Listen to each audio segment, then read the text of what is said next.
Students, welcome. आज हम start करने जा रहे हैं प्लस 2 क्लास का सिलेबस। बच्चों की बहुत डिमांड थी कि मैम प्लस 2 का सिलेबस स्टार्ट करवा दो, प्लस 2 का स्टार्ट करवा दो। इसका फर्स्ट चैप्टर है student relations and function. First chapter जो रिलेशंस एंड फंक्शंस है वो हमने 11th क्लास में भी पढ़ रखा है। उनकी वीडियो आपको डिस्क्रिप्शन बॉक्स में मिल जाएगी। एक बार आप ये चैप्टर स्टार्ट करने से पहले 11th क्लास का जो बेसिक है रिलेशंस एंड फंक्शंस, एक बार वो वीडियो जरूर देखें। सबसे पहले हम देखते हैं कि रिलेशन क्या होता है।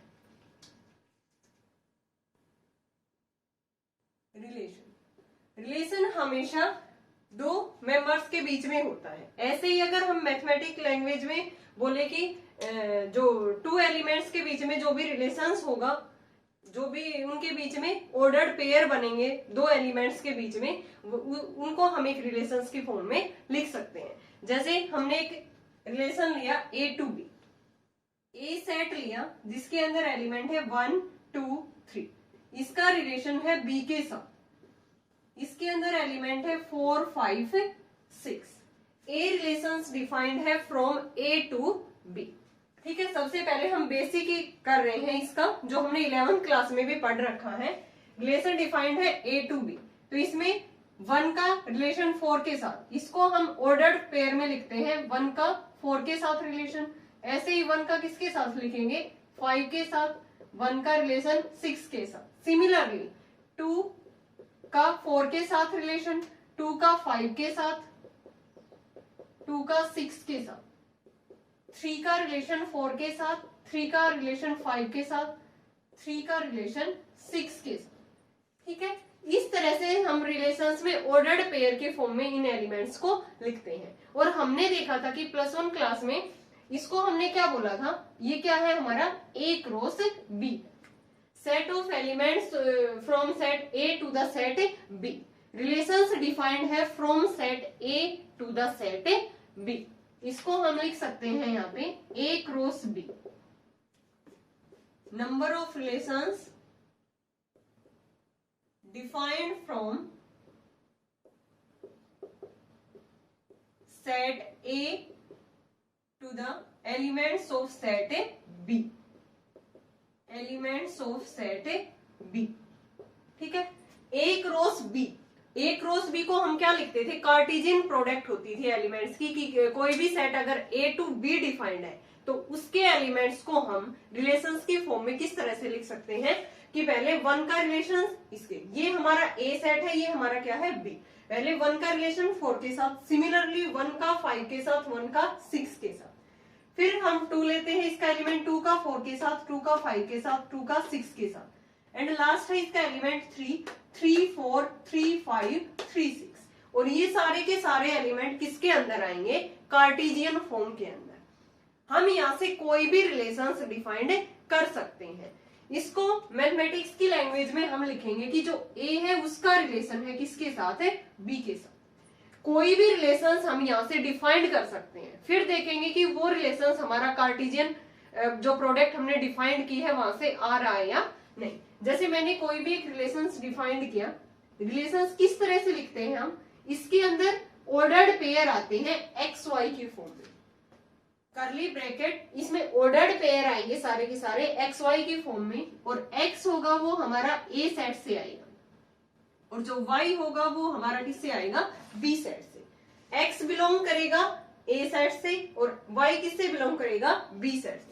तो यहां से मैंने कोई भी एक रिलेशन डिफाइन कर दिया। For example y equal to x plus में 3 की एक रिलेशन लिया है मैंने R, इसको मैं R1 कह देती हूँ, R1 xy, इसमें y equal to x plus 3, यानी कि y किस तरह से डिफाइंड है, x प्लस 3 है। और पहला एलिमेंट x किससे आएगा, ऑर्डर्ड पेयर जो A सेट है वहां से आएगा, और दूसरा जो एलिमेंट है हमारा y वो किससे आएगा, B सेट से आएगा।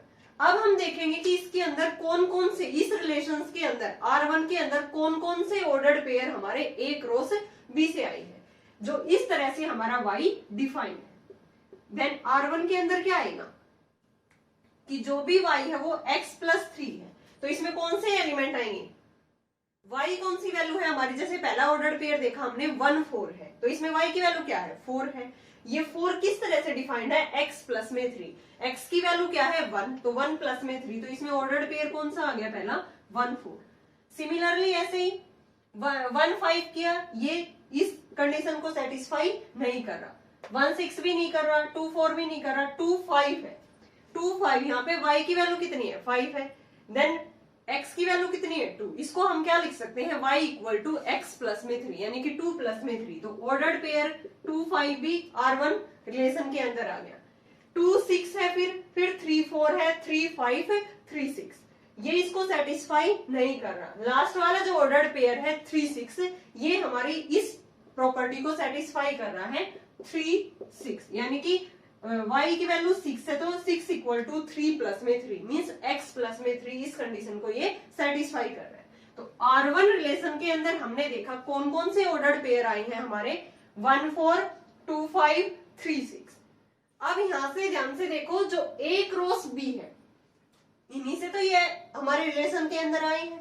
तो हमने देखा कि जो R1 के जो भी ऑर्डर्ड पेयर है वो सारे के सारे किसके अंदर प्रेजेंट है, A क्रॉस B, क्योंकि A क्रॉस B से ही हमने ये यहाँ पे ऑर्डर्ड पेयर लिए हैं जो इस कंडीशन को क्या कर रहे थे, सेटिस्फाई। तो यहाँ से हम क्या लिख सकते हैं कि जो R1 है वो किसका सबसेट होगा, A क्रॉस B का। R1 जो भी रिलेशंस हम डिफाइन करेंगे वो हमेशा किसका सबसेट बनेगा, A क्रॉस B का। वो इसके इक्वल भी हो सकता है A क्रॉस B के, और इसका क्या भी हो सकता है, सबसेट। सबसेट जैसे हमने 11th क्लास में सेट वाले चैप्टर में पढ़ा था, सबसेट का क्या मतलब होता है कि उसके एलिमेंट सारे के सारे गिवन सेट से हो, ठीक है, वो सारे एलिमेंट गिवन सेट के अंदर क्या हो, प्रेजेंट हो।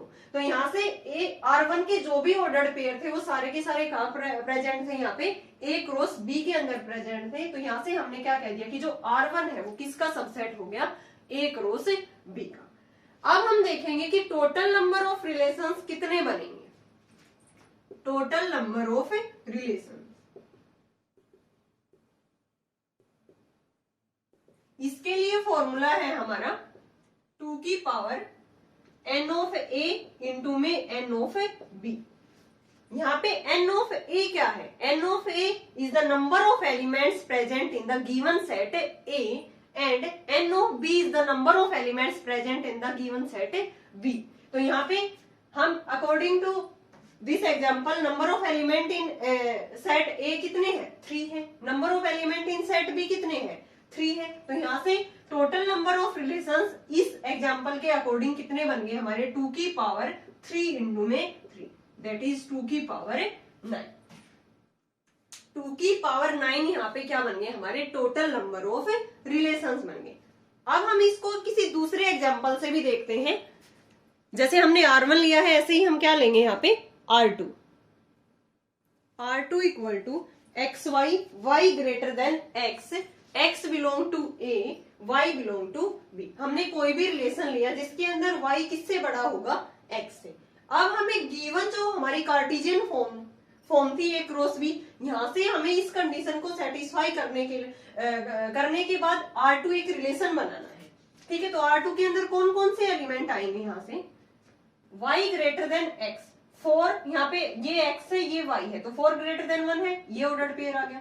नेक्स्ट भी आ गया 1 5 1 6 2 4 2 5 2 6 3 4 3 5 3 6, सारे के सारे ऑर्डर्ड पेयर R2 रिलेशंस के अंदर आ गए, क्योंकि इसके अंदर R2 रिलेशन किस तरह से डिफाइंड था हमारा कि इसके अंदर y क्या हो, ग्रेटर देन x हो। तो सारे के सारे ordered pair A cross B से आए, तो मीन्स हम इसको क्या लिख सकते हैं, किसके इक्वल टू आ गया, A क्रॉस B के। तो यहाँ पे हमने देखा कि जो R2 है वो किसके इक्वल टू आ गया, A क्रॉस B। इस रिलेशन को हम क्या बोलेंगे, यूनिवर्सल रिलेशन। इस रिलेशन को हम नाम क्या देंगे, यूनिवर्सल रिलेशन, कि वो कंप्लीट कार्टेशियन प्रोडक्ट के इक्वल आ गया, ठीक है। हमने देखा था कि जो रिलेशन होता है वो सबसेट होता है A क्रॉस B का, यानी कि वो इसके इक्वल टू भी हो सकता है और इसका क्या भी हो सकता है, ये सबसेट भी हो सकता है। R is the subset of A cross B, तो इसको हम बोलेंगे यूनिवर्सल रिलेशन। ऐसे ही हम एक एम्प्टी रिलेशन भी डिफाइंड कर सकते हैं। फॉर एग्जाम्पल मैंने एक R3 रिलेशन डिफाइंड किया, इसके अंदर ऑर्डर्ड पेयर लिया XY। आप देखो इसमें थी condition y greater than x, तो मैं इसको ये भी तो लिख सकती हूँ x ग्रेटर देन y, एक रिलेशन बना लिया मैंने, और x ग्रेटर देन y में तो कोई भी x की वैल्यू y से ग्रेटर नहीं है, कोई भी ऑर्डर्ड पेयर हमारे इस रिलेशन के अंदर नहीं आएगा। मैंने डिफाइंड कर दिया x greater than y, x belong to a, y belong to b, यानी कि कोई भी x y से ग्रेटर इस कार्टेशियन फॉर्म के अंदर नहीं है। तो ये हमारा किसके इक्वल टू आ गया, फाई के। Phi is the empty set. तो ये हमारा कौन सा रिलेशन बन गया, एम्प्टी रिलेशन। ठीक है, हमने यहाँ पे देखो टू टाइप्स के रिलेशन पढ़े हैं। सबसे पहले तो हमने इसकी डेफिनेशन देखी है, रिलेशंस किस तरह से डिफाइंड है। रिलेशंस हमेशा टू मेंबर्स के बीच में डिफाइंड करते हैं। मैथमेटिक्स की लैंग्वेज में हमें टू एलिमेंट्स के बीच में इसका डिफाइन करेंगे। जैसे मैंने एक एग्जांपल लिया कि जो एक कोई रिलेशन है वो ए टू बी डिफाइंड है, वो किस तरह से है कि ए के एलिमेंट का रिलेशन किसके साथ लेंगे हम, बी के एलिमेंट के साथ। जैसे हमने लिया 1 का रिलेशन 4 के साथ, 1 का 5 के साथ, 1 का 6 के, सिमिलरली 2 एंड 3 का। अब इस चीज को हमने बोला था कि हमने 11th क्लास में पढ़ रखा है कि इसको हमने क्या नाम दे रखा है, कार्टेशियन फॉर्म। कार्टेशियन प्रोडक्ट है ये हमारी ए क्रॉस बी की, from elements of set A to the element of set B. फिर हमने देखा कि टोटल नंबर ऑफ रिलेशंस कितने बनेंगे from set of element A to the set of B, 2 की पावर mn। क्या लिखा था हमने, total number of possible relations कितने थे हमारे, 2 की पावर mn या n ऑफ ए इंटू में n ऑफ b। ठीक है, n of A number of element present in the given set a and n is the number of element present in the given set b। उसके बाद हमने और example देखे, एक R2 relation हमने इस तरह से डिफाइन किया कि y ग्रेटर देन x है, तो उसके अंदर हमारे ये सारे कार्टेशियन फॉर्म के ऑर्डर्ड पेयर आ गए। तो मींस जो R2 रिलेशन है वो a क्रॉस b के इक्वल आ गया, और इस रिलेशन को हम क्या कहेंगे, यूनिवर्सल रिलेशन। फिर हमने एक रिलेशन और डिफाइन किया R3, इसमें y ग्रेटर देन x था, इसमें क्या ले लिया हमने, x ग्रेटर देन y। तो x ग्रेटर देन y ऐसा कोई भी ऑर्डर्ड पेयर नहीं है जो इस कंडीशन को क्या करे, सेटिस्फाई करे। तो R3 रिलेशन हमारा क्या आ गया, 5, दैट इज एम्प्टी रिलेशन। तो हमने यहाँ पे 2 टाइप्स के रिलेशंस पढ़ लिए, यूनिवर्सल एंड एम्प्टी रिलेशन। अब हम देखेंगे कि कोई रिलेशन खुद से खुद के ऊपर डिफाइंड है। अब तक हम देख रहे थे A टू B डिफाइंड है, अब हम देखेंगे कि कोई भी relation A to A defined. A के अंदर एलिमेंट है 1 2 3 एंड हमें A टू A ही रिलेशन डिफाइन कर रहे हैं। ठीक है, तो दूसरे A के अंदर भी यही एलिमेंट होंगे, same to same A to A ही डिफाइन कर रहे हैं। देन हमारी कार्टेशियन प्रोडक्ट क्या आएगी, 1 का रिलेशन 1 के साथ, 1 का 2 के साथ, 1 का 3 के साथ, सिमिलरली 2 का 1 के साथ, 2 का 2 के साथ, 2 का 3 के साथ, 3 का 1 के साथ, 3 का 2 के साथ, 3 का 3 के साथ। ये हमारी कार्टेशियन प्रोडक्ट आ गई A क्रॉस B की। अब देखते हैं हम इसके अंदर रिलेशंस डिफाइंड है A टू A। तो इसमें सबसे पहले पॉइंट क्या होगा हमारा, R किसका सबसेट बनेगा, A क्रॉस B का। ठीक है, हमें पता है कि जो भी रिलेशंस हम डिफाइन करेंगे वो हमेशा कार्टेशियन प्रोडक्ट का क्या बनता है, सबसेट। तो R is the subset of A cross B। Number of relations from element of set A to the element of set A।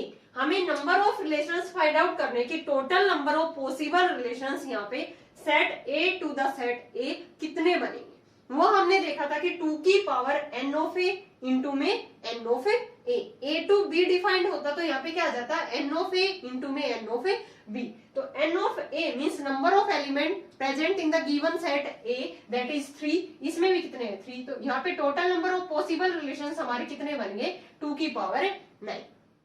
Next R1 हमने एक यूनिवर्सल रिलेशन यहाँ पे डिफाइन किया। R1 क्या किया हमने, एक यूनिवर्सल रिलेशन डिफाइन किया। तो R1 इस तरह से डिफाइन कर दिया कि x प्लस में y less than equal to 6। और भी हम बहुत सारे यूनिवर्सल रिलेशन यहाँ पे बना सकते हैं। ठीक है, x प्लस में y less than equal to 6, यानी कि ऐसे ऑर्डर्ड पेयर हमें A क्रॉस A में से लेने हैं जिसमें x plus y less than equal to क्या आए, 6 आए। ठीक है, तो ऐसे हम बहुत सारे इसमें लेंगे। हमेशा x और y जो भी ऑर्डर्ड पेयर है सभी की जो सम है वो लेस देन इक्वल टू 6 है। तो ये सारे के सारे इसके ऑर्डर्ड पेयर R1 रिलेशन के अंदर आ जाएंगे, और इस रिलेशन को हम क्या बोलेंगे, यूनिवर्सल रिलेशन, जैसे हमने पहले वाले एग्जांपल में किया था। फिर हम एक एम्प्टी रिलेशन भी डिफाइन कर सकते हैं। एम्प्टी रिलेशन क्या करेंगे, यहाँ पे x plus y less than equal to 6 था, तो यहाँ पे हम क्या लिख सकते हैं कि x प्लस में y ग्रेटर देन 6।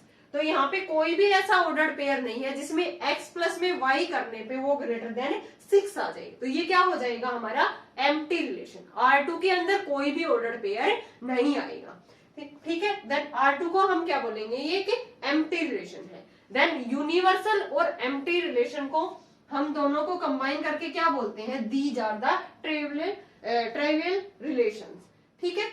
ये दोनों क्या है हमारे, यूनिवर्सल और एम्प्टी रिलेशन क्या है, ट्रिवियल रिलेशन है। अब देखते हैं कोई भी एक एग्जांपल लिया हमने, ए सेट ऑफ ऑल स्टूडेंट, यानी कि उसके अंदर किसी भी क्लास में सारे के सारे जो स्टूडेंट है वो क्या है, बॉयज है। फिर एक रिलेशन डिफाइन किया हमने R A to A. Relation किस तरह से डिफाइन किया है, A to B, A is sister of B. हमने एक रिलेशन डिफाइन कर दिया कि इसके अंदर ए और बी, ए और ए जो ए सेट एलिमेंट है वो भी कहां से आएगा हमारा, ये कैपिटल जो सेट था हमारा ए से ही आएगा, बी भी कहां से आएगा, ए, क्योंकि रिलेशन कहां से कहां तक डिफाइंड है, ए टू ए डिफाइंड है। और उस क्लास के अंदर सारे के सारे स्टूडेंट क्या है, बॉयज है। लेकिन हमने रिलेशन इस तरह से डिफाइन कर दिया, क्या कह दिया कि ए इज सिस्टर ऑफ बी, तो ऐसा तो पॉसिबल ही नहीं है क्योंकि सारे के सारे क्या है उस क्लास के अंदर स्टूडेंट बॉयज है। ए एंड बी क्या है, बोथ बॉयज है, तो A can not be sister of B. तो ए बी की सिस्टर किस तरह से हो सकती है, ये तो इम्पॉसिबल है। तो ये हमारा जो रिलेशन हमने डिफाइंड किया था, इसके अंदर जो भी एलिमेंट आएंगे वो क्या आएंगे, कोई भी ऐसा रिलेशन डिफाइंड नहीं है कि जिसमें ए किसकी सिस्टर हो बी की। तो आर क्या बन गया हमारा 5। तो ये जो हमारा सेट होगा ये क्या हो जाएगा, एम्प्टी रिलेशन। ये क्या हो जाएगा स्टूडेंट हमारा एम्प्टी रिलेशन। तो हमने यहाँ पे रिलेशंस एंड फंक्शंस में थोड़ा सा बेसिक किया है, ये हमारा पार्ट 1 था। पार्ट 2 में हम पढ़ने वाले हैं reflexive, symmetric and transitive relations. तो आज वाली वीडियो में हमने क्या क्या पढ़ा है, आप 11th क्लास की वीडियो भी देख सकते हो जिसमें मैंने रिलेशंस एंड फंक्शंस करवा रखा है। आज हमने देखा है कि रिलेशंस क्या होता है, टोटल नंबर ऑफ रिलेशंस कितने होते हैं, 2 की पावर mn, ठीक है, total number of possible relation. फिर हमने देखा था कि कोई सेट वहां से ए टू बी डिफाइंड था, तो आर किसका सबसेट होगा, हमेशा ए क्रॉस बी का। अगर आर ए क्रॉस बी के इक्वल आ जाता है देन वो कौन सा रिलेशन हो जाता है, यूनिवर्सल रिलेशन। और अगर आर हमारा 5 के इक्वल आ जाता है, उसके अंदर एक भी एलिमेंट नहीं आता जैसे इस एग्जांपल में है, ठीक है, वो पॉसिबल ही नहीं है ऐसा, तो यहाँ पे क्या हो जाएगा, ये हमारा एम्प्टी रिलेशन। ट्राइवियल रिलेशन बोलेंगे इन दोनों को कंबाइन करके। फिर हमने अलग अलग एग्जांपल लेके इसको प्रूव किया है कि ये हमारा एक यूनिवर्सल रिलेशन था और ये हमारा क्या था, एक एम्प्टी रिलेशन था। हम बहुत सारे ऐसे इसमें यूनिवर्सल और एम्प्टी रिलेशन यहाँ से बना सकते हैं। आप कोई भी एग्जांपल लेके इनको सोल्व करके देख सकते हो। अगर फिर भी आपको कहीं डाउट है देन आप कमेंट सेक्शन में कमेंट करके पूछ सकते हो। नेक्स्ट पार्ट 2 में हम करने वाले हैं student reflexive, symmetric and transitive relation. Thanks everyone.